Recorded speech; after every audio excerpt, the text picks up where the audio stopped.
My name's Renee Crawford. I'm currently the Strategic Development Coordinator for Lenadoon Community Forum. I'm one of the founding members of it. I've lived in Lenadoon since 1971. They started off with myself and Chrissy and the Mid Lenadoon Residents Association. We set that up, people out to talk about the housing and trying to get the refurbishing, get the work done.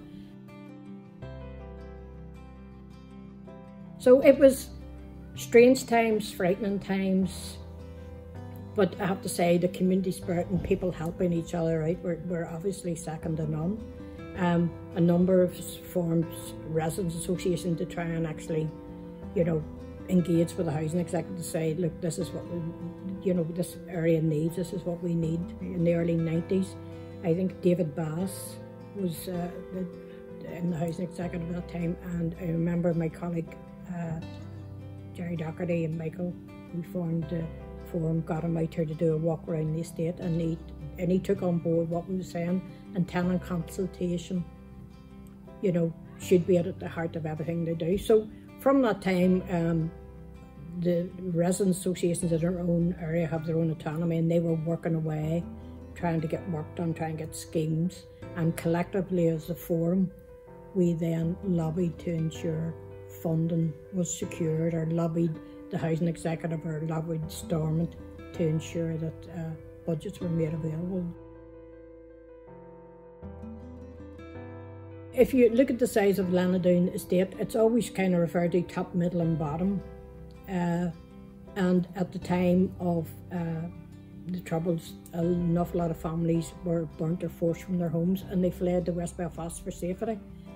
There were a number of refugee camps set up down in Andersonstown and up on the Glen Road, and people needed housing. And I know the housing executive then built what's come to be known here in the area as the Liverpool houses in the top end of the estate, and they were primarily to house people who were in the caravan refugee camps, so to try to get some sort of settlement. But what it actually did was it brought a huge population increase to an area that was already suffering from lack of employment opportunities, health inequalities, and in a sense poverty. And it turned out to be the problems were the same in each of the areas.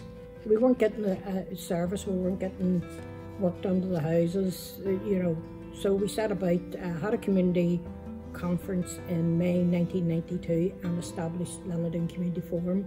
And as I say, it's an umbrella organisation representing thematic groups throughout the area. When obviously the pandemic hit, for the forum's point of view, a lot of statutory agencies stepped back. Housing executives stepped forward.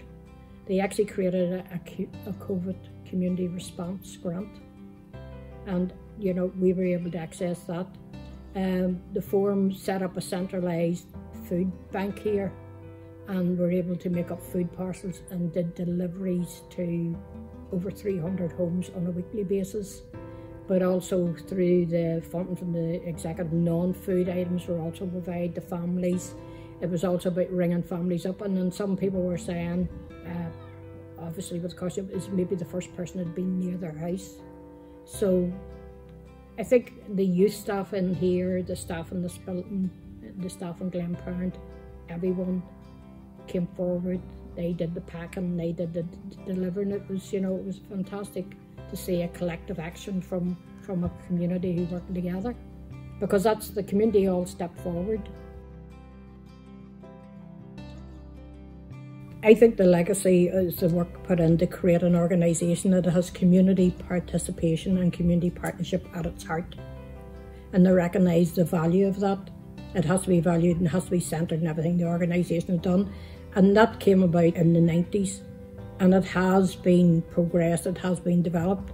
The organisation has to be fit for future, fit for purpose, and has to be ready to face any challenges. And all the things you'd be talking about, you never thought you'd be talking about the impact of a pandemic could have on tenants, on community, on people's lives.